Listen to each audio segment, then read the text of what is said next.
You heard our conversation yesterday, right? My eldest son and his wife are coming back home for the birth of their child. So I need you to move your stuff out to the yard. Excuse me, you can't have kids anyway. You don't help with my son's work, so the least you could do is make some room. But I'm paying $20,000 in rent. This is getting too tiring to deal with.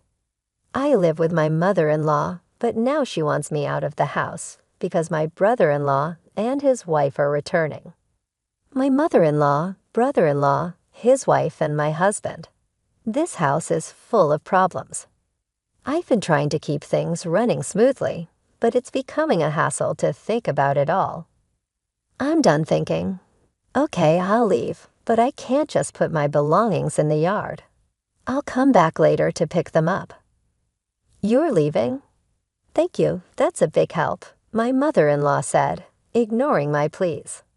I started packing my things and left the house. 7 seconds after stepping out the door, I took out my phone and called a junk removal service. Once I stopped thinking, no one could stop my actions. I'm Kathy, a 43-year-old IT consultant. My husband, Eric, is also 43 and runs 4 restaurants. We're both 43, and people often assume we've been married a long time and have a kid or two. But we're actually newlyweds. We both lived as workaholics and didn't marry until this age. I had given up on marriage just before turning 43. But a random visit to a bar after work changed my mind. Is this your first time here? He asked. Yes, that's right. I had been curious about it for a while, but it was hard for me to go in alone because the place is so stylish. But I worked hard today, so I decided to go in as a reward to myself. I was relieved to find a counter where it was easy for a loner to spend time. We have many women who come alone, so feel free to visit anytime. My husband Eric chatted with me with a smile. I sat at the end of the bar. I knew he was just trying to attract a new customer. But for someone like me who had no friends to eat with at this age, even this kind of service felt nice. Feeling comfortable in Eric's restaurant, I started visiting often. I always sat at the end of the bar, and it became normal for Eric to chat with me while I ate. What does an IT consultant do? He asked. I introduce it to companies and do strategic planning. I've worked with restaurants too. Once I suggested a tablet-based ordering system to reduce labor costs and improve efficiency. Oh, the system that's become common. How much does that cost for a place like this? It would cost about this much, I said, punching numbers into my phone calculator and showing him the screen. No way, that's too much for a small business like mine. Eric shook his head and hands vigorously. Eric was curious and always eager to learn from our conversations. He looked for ways to apply new knowledge to his work. Even though it seemed like just a pleasant conversation, I was slowly drawn to his dedication. Likewise, Eric grew fond of me, seeing that I was hardworking. I'm always busy with work and can't talk much. How about we go out for dinner sometime? Excited about the chance to dine with a restaurateur, I eagerly agreed. I was thrilled to be asked out, but saying something so girlish at nearly 43 would be embarrassing. So let's just leave it at that. My husband didn't just ask me out that one day.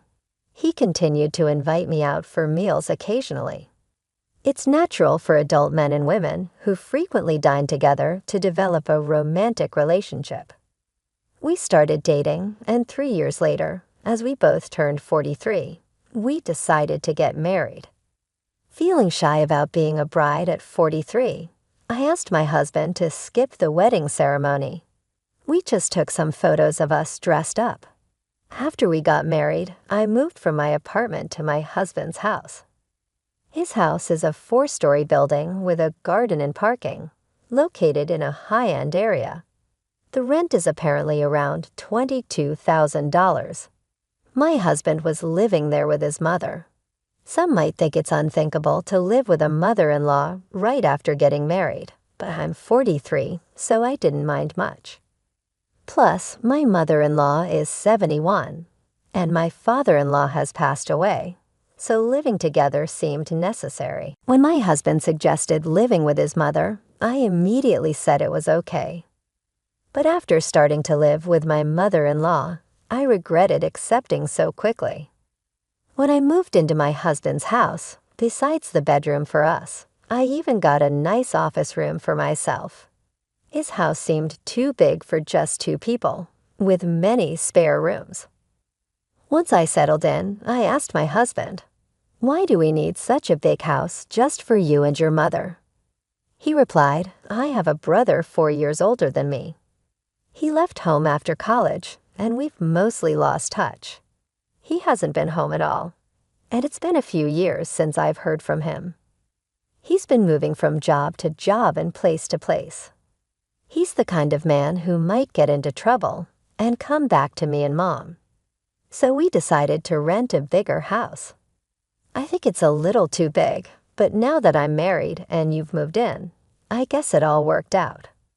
While unboxing my books and arranging them on the shelf, my husband talked about his brother Stephen with a smile. It seems Stephen is aimlessly hopping from job to job, but my husband doesn't think badly of him. "Don't talk about that kid. What if he really comes back?" My mother-in-law appeared at the doorway of what would be my office, seemingly checking on us. It appears she doesn't have a good opinion of him, unlike my husband. It's understandable for a mother to be cold towards an elder son who shirks his responsibilities. However, I'm worried that my husband and my mother-in-law might clash over his brother someday. Also, I'm not too fond of you either, Mom.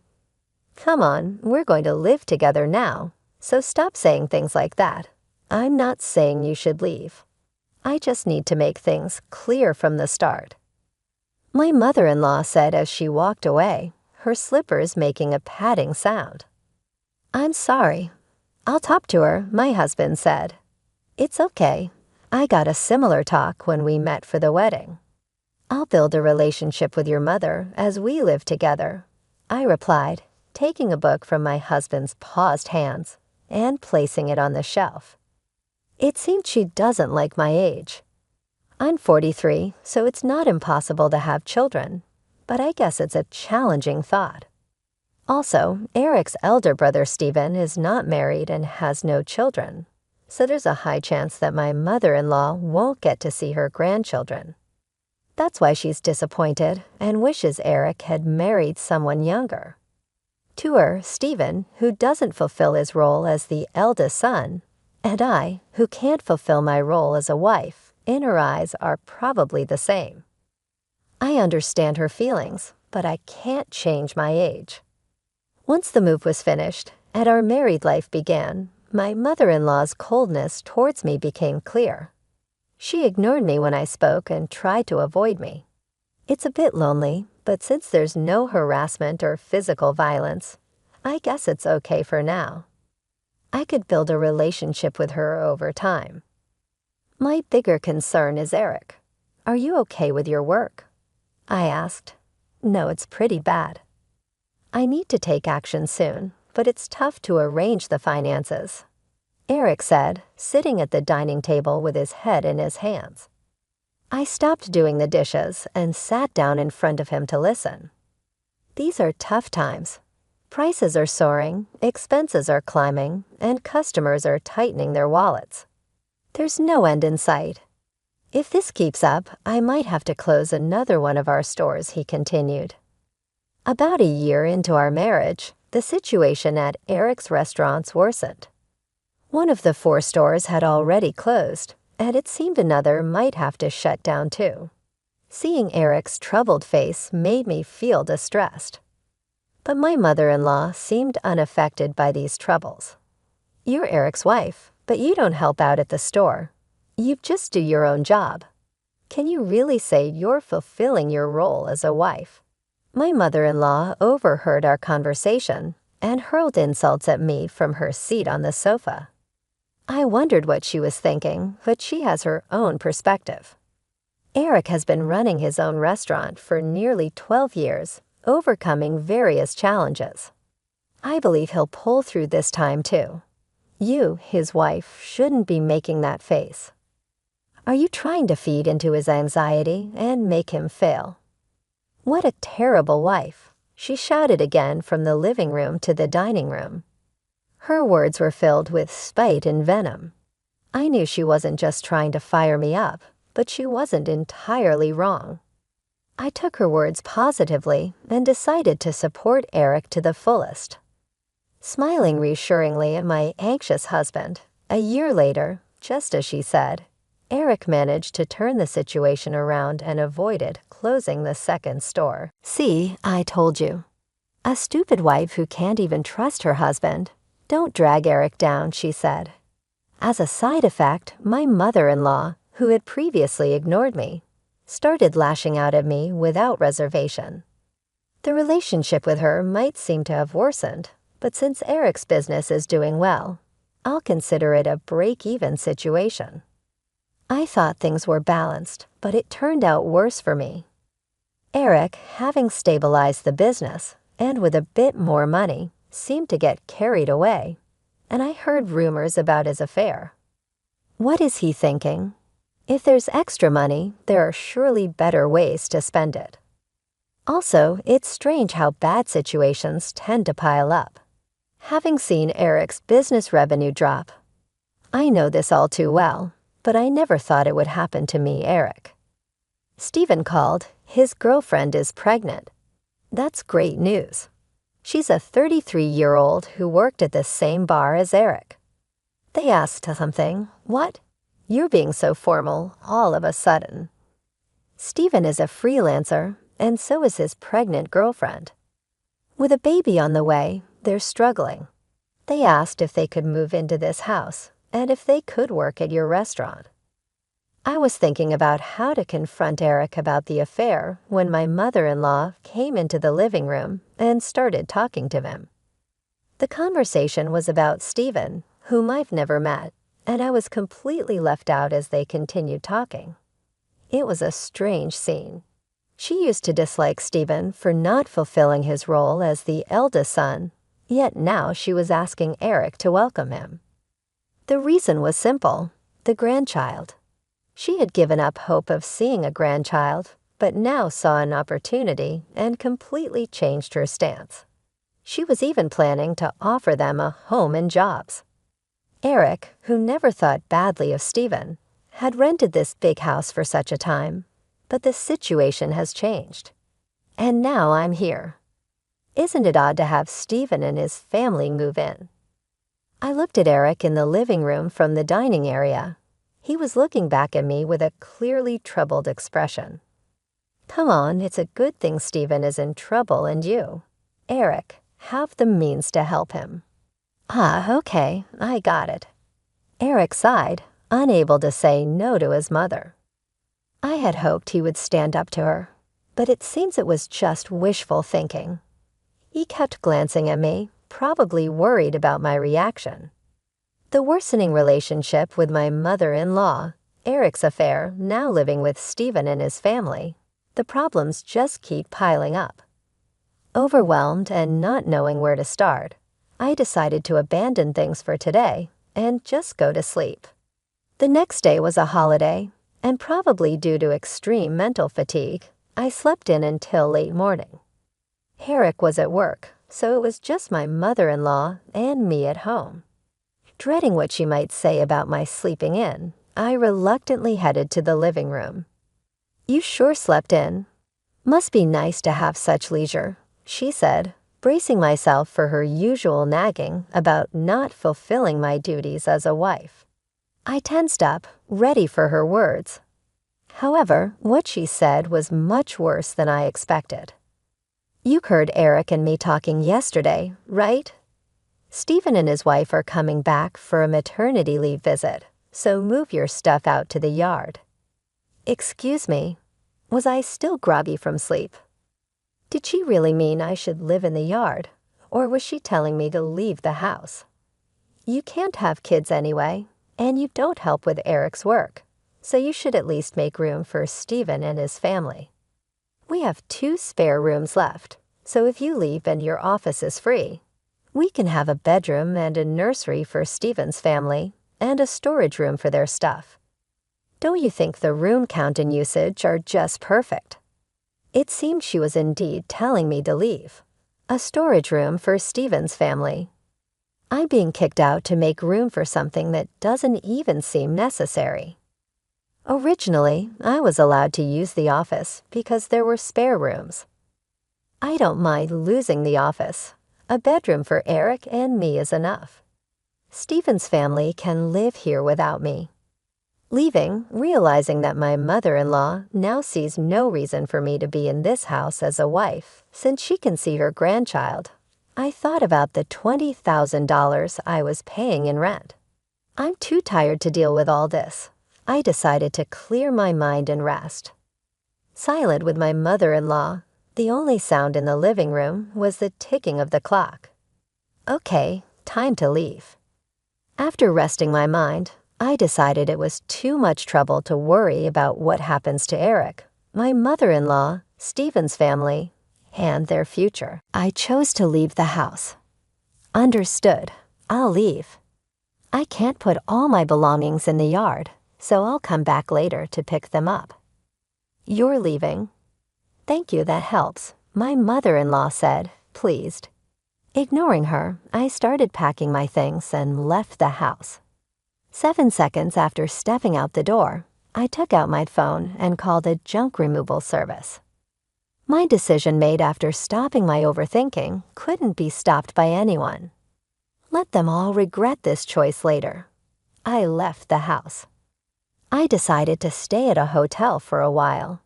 I had called the junk removal service, but they needed some time to prepare. This worked out since I wanted some time too. 3 weeks after leaving, I rented an apartment and started living alone. I haven't heard from Eric since then. He probably thinks I'll come back eventually. The thought of Eric taking the current situation lightly infuriates me. However, today is the day after his restaurant stay off. I expect a call from Eric when he visits the restaurant for lunch prep. Hey, what's going on here? The restaurant is completely empty, just as I thought. Eric called. I could explain over the phone, but it would be more efficient if your mom was there too. I'm heading to the house now. Can you come back? You can't open the restaurant anyway, right? I couldn't help but laugh before hanging up, amused by Eric's reaction. He must be quite shocked. Still chuckling, I started getting ready to leave. When I arrived at the house, my mother-in-law started yelling at me. What on earth is this? The restaurant's fridge, cooking equipment, tables, all the important stuff is gone. You did this, didn't you? Do you think you can get away with this for free? It seems Eric had explained half of the situation. There was an unfamiliar couple in the living room, apparently Steven and his wife. They looked confused and anxious, not fully grasping the situation and my mother-in-law's extreme anger. Why would you do such a thing? The restaurant can't operate now. My mother-in-law screamed. It's my restaurant, so there shouldn't be a problem with me starting the closing process or having the items I'd bought disposed of by a junk removal service, right? I replied, Your restaurant? What are you talking about? My mother-in-law asked. Why don't you explain, Eric? You haven't told your mom, have you? You remember that I still have the main restaurant and the second branch, and the second one was in a financial crisis, right? Right. Yes, of course, you worked hard to turn it around, changing the tables, chairs, signboard, the restaurant's atmosphere, bringing in new cooking equipment, expanding the menu, and replacing the fridge and freezer to accommodate the new menu, right? Well, about that, Kathy actually paid for those expenses. What? What do you mean? Hearing Eric's words, my mother-in-law looked perplexed. She seemed to be trying hard to understand, but probably lacked the full information to grasp everything. Eric continued, looking uncomfortable, like he was holding back from saying more. But it was clear this was going nowhere. I decided to explain everything. Before turning 43, I was single and working in consulting. We didn't have a wedding ceremony, nor did we buy a new house after getting married, so I had saved up quite a bit of money. I lent Eric $400,000 to help turn around his struggling second restaurant branch. $400,000? But you can't just hand over such a large amount of money to your spouse, right? That's why I decided to buy the rights to the second branch and become its owner. I left most of the management to Eric, so there wasn't much for me to do as the owner. The only change was that Eric shifted his focus from the main branch to the second one for its recovery. When Eric's restaurant was in crisis, I showed my concern alongside him. It was when my mother-in-law yelled at me for not showing enough trust in my husband that I decided to support Eric to the fullest. My form of support was giving him the money I had saved during my single years. "Eric, is this true?" she asked. "Yeah, it's true." She said it was okay if I failed and wasted the $400,000 she gave me the money. But since it was such a large amount, if it was going to fail anyway, she suggested becoming the owner. The plan was to pay back the borrowed $400,000 from the restaurant's earnings. But it was simpler for Kathy to become the owner and have the restaurant's income go directly to her. It also meant that she could decide whether to close the restaurant or not. It's a lie. Can something like that really happen? My mother-in-law exclaimed, "I understand. It's hard to believe hearing this all of a sudden. That's why I brought some evidence." I spread documents like the business license, transfer of rights agreement, and lease agreement on the table, proving that I was the owner of the restaurant. My mother-in-law's face turned red as she confirmed my name on those documents. "Why didn't you say anything about this? You always talked about how you believed in Eric and how the restaurant was recovering." "Right, even before we got married, you always encouraged Eric like that. He felt pressured by your words, but tried to live up to your expectations. Not wanting to disappoint you as the head of the household. You're pretty cold to people like me and Steven who don't fulfill their roles, right? That's why Eric couldn't tell you he borrowed a large sum of money from me. He could have just told me," she protested. "That's why Eric couldn't speak his mind, because she gets upset easily. People like my mother-in-law often don't realize they're putting pressure on others. They might think it's just a small thing to say, but for the one under pressure, it's a huge burden. Not something they can easily talk about. And even if they did speak up, she would likely be disappointed and start complaining." It was essential not to let Eric's spirit break under her constant jabs, especially when the restaurant was finally turning around. That's why I kept quiet too, but I really wish she had refused when Steven and his family were coming back. Probably Eric thought it was work-related and agreed without thinking much. Mom Kathy said, "I'm sorry, this situation is my fault for not being decisive enough. If I had managed the restaurant well from the start, Kathy wouldn't have had to lend her money. And if I wasn't so weak, I could have told you the truth. If Kathy decides to close the restaurant, then that's it." "But what about the part-time workers?" my mother-in-law asked. "Don't worry. In the past 3 weeks, I've already informed everyone about closing the restaurant, and they all understood.